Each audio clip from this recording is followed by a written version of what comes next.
Tara at samahan nyo kami sa Buskalan, DIY style of travel. Let's go! Una, sumakay kayo ng bus pa Baguio para matulog. Ganyan. Pangalawa, sumakay ng taxi papuntang Slaughterhouse. Alam na nila yon. Tapos magpa-kending-kending kang sumakay ng bus pa Bontok. Tapos matulog ka ulit. Ganyan. Oh, sweet dreams. Oh. I-ready nyo na ang inyong mga mata sa scenic view at i-ready nyo na din ang inyong mga balakang dahil only zigzag ang mga daan dito. Lavangs muna bago kayo tumungo at sumakay ng jeep patinglayan na biyaheng Tabuk. At alam nyo ba, pwedeng mag-top load. Oh, sarap ha? Oh, alam ba yan ang mga nanay nyo?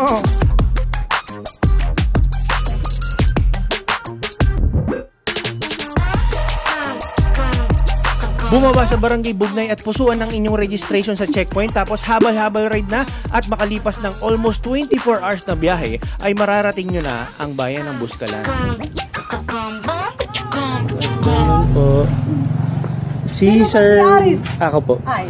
Ay, na-endorse po ni... kapatid ni Mindu. Nasabi niya po, kayo po magaan sa amin. But wait, there's more! Pag kayo ay pinayagan ay pwede kayong sumakay sa isang tramline directly papunta sa kanilang village. Wala naman sa usapan natin to. Na may gagawin. Nandito.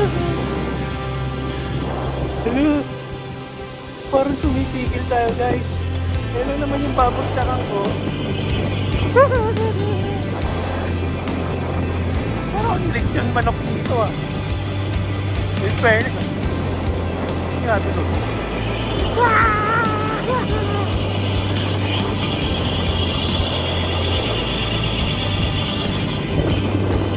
Fairness ah, lakas ng atak ng tram ah. Let's go!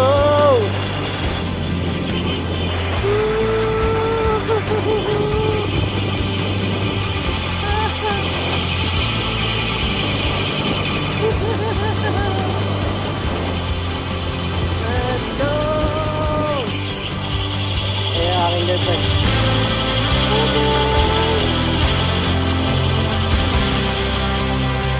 In fairness, kinaya mo.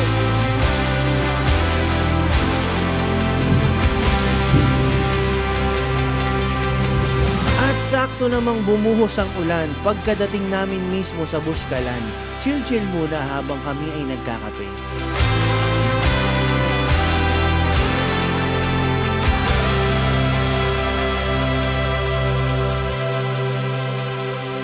Tapos syempre, lamierda agad kung saan-saan kami nag-iikot, kung saan-saang eskinita kami naglilibot. Buti na lang talaga at kasama namin si Ma'am Uday kasi kung hindi baka nakarating na kami sa kabilang barangay. Ang ganda ng basketball court nila dito, ang daming bata, mabenta yung pasalubong naming chocolate at candy sa kanila. Ang chill lang ng mga tao dito, yung tipong mapapa I love Buskalan ka talaga.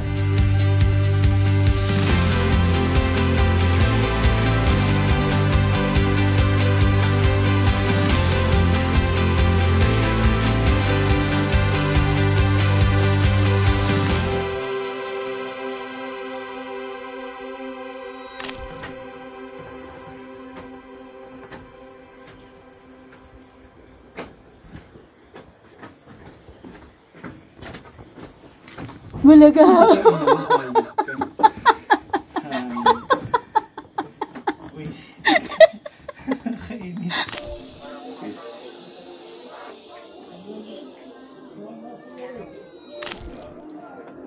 Good morning.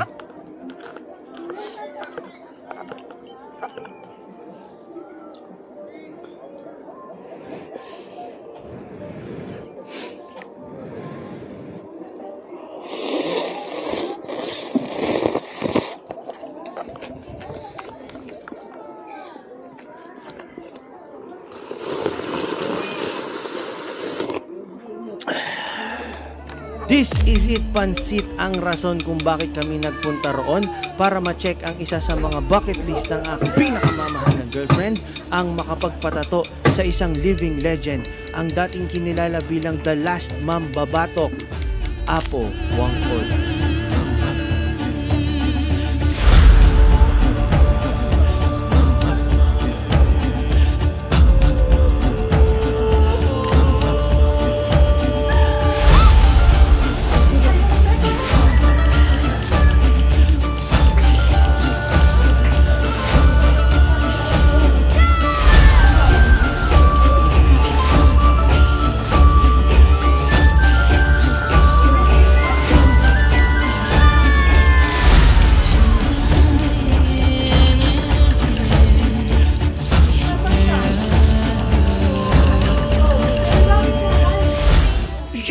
ako Epal din. Papapicture lang tayo, supportive boyfriend lang ang peg. Kaso may biglang tinanong sa akin si Apo. Papunta pa lang ng girlfriend. Dito ka. Ma'am, dito ka. Sakit na siya. Marites kasi. Mag-asawa. Yan.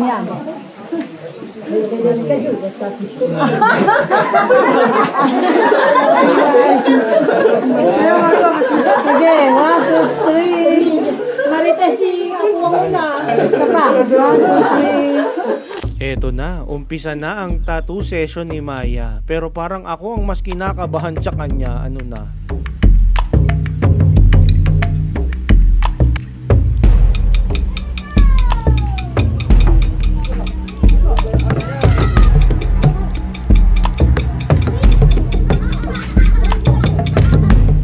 Ang sabi niya sa akin, sa una lang daw masakit, tapos kalaunan, mamamanhid na. Kaso ilang sandali pa, nagdudugo pa. Bahala ka dyan, gusto mo yung girl eh.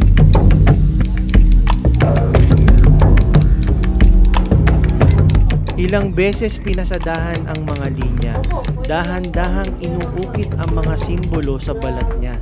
Gamit pala nila dito ay isang tinik ng pomelo at uling na may tubig, kaya dapat talagang buo ang loob mo.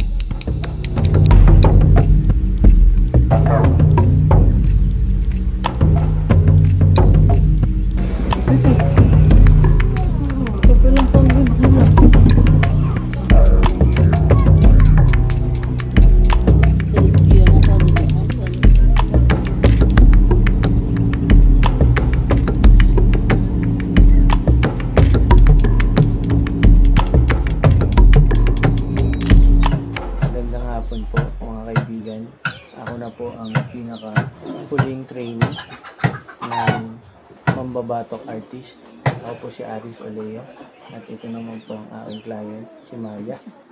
Start na tayo, ma'am? Apo. Ano pa? Ito po yung modern pambabatok.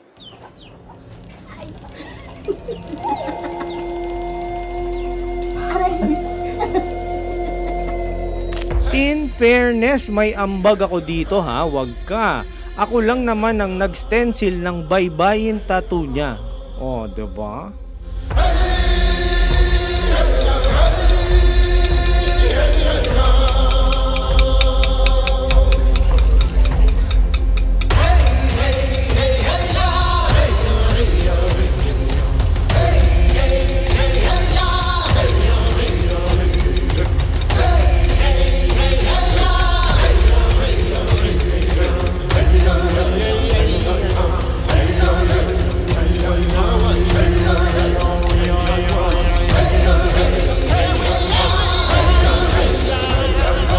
Shoutout mama, wag ka daw magagalit. Pinatato niya naman daw ang pangalan mo sa kanyang puso. Yun no? Sweet mo.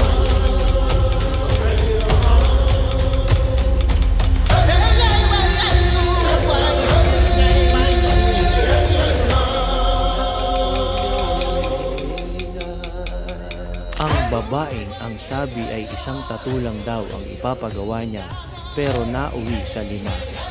Ano na, Maya? Napasarap ka.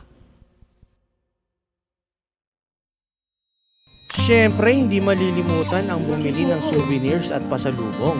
At kung magagawi kayo dito, ay a must try ang mga ulam nila na may etag.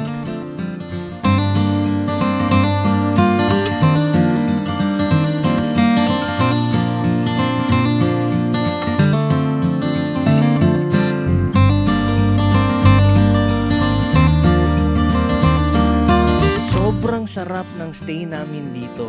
Bitin ng overnight kaya nag 3 days and 2 nights kami. Pero parang gusto pa naming mag 1 week. Ganon. Ang sarap kasi ng kape. Ang sarap ng weather. Ang sarap ng hangin. Ang sarap huminga. Ang sarap ng buhay na kasama ka, Maya.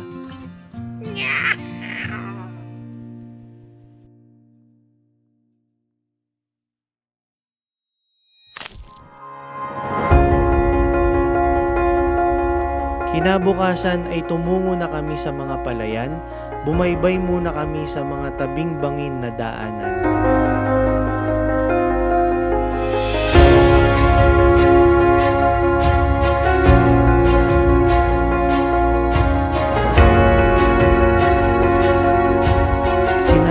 kami ni Haring Araw na may dalang pag-asa, na sa haba ng dilim ay may liwanag na matatamasa.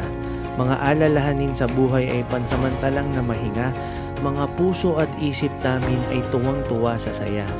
Para kaming mga batang naglalaro, parang mga walang problemang tinatago. Minsan din kasi kailangan nating huminga.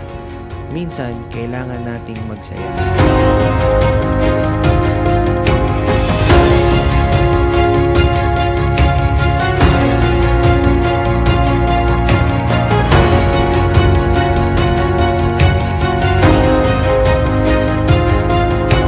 Nakakatuwa dito, yung dating sa libro mo lang nakikita, eto ngayon na-experience mo pa. Yung dating panalangin ko lang sa Ama, eto ngayon at katabi ko na.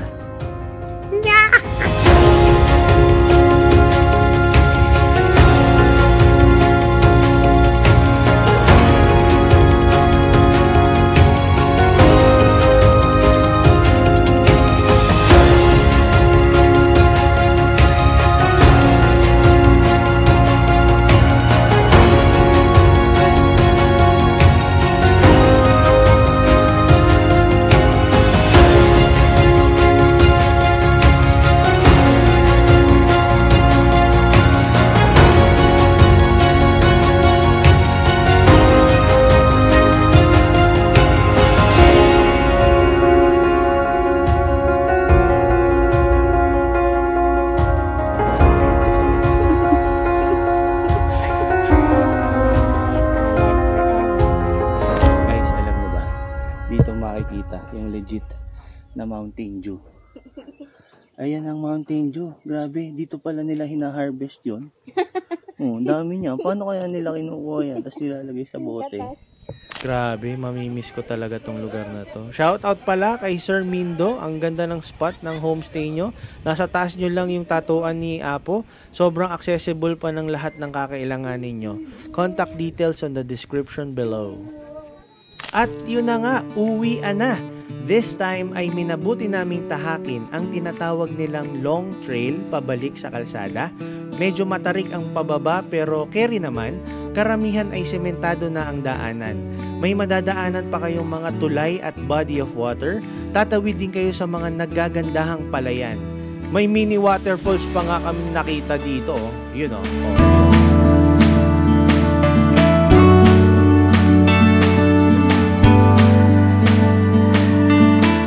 Tuwang-tuwa ang bata, muntik pang madapa.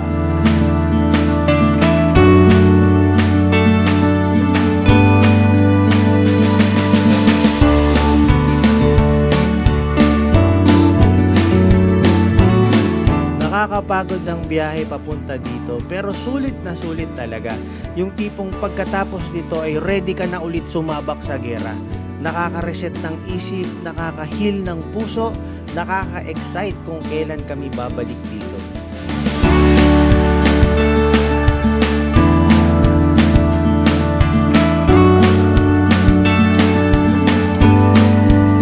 Maraming salamat sa pagsama sa gala namin ito. Like, share, and subscribe for more content na ganito. Hanggang sa muli, see ya!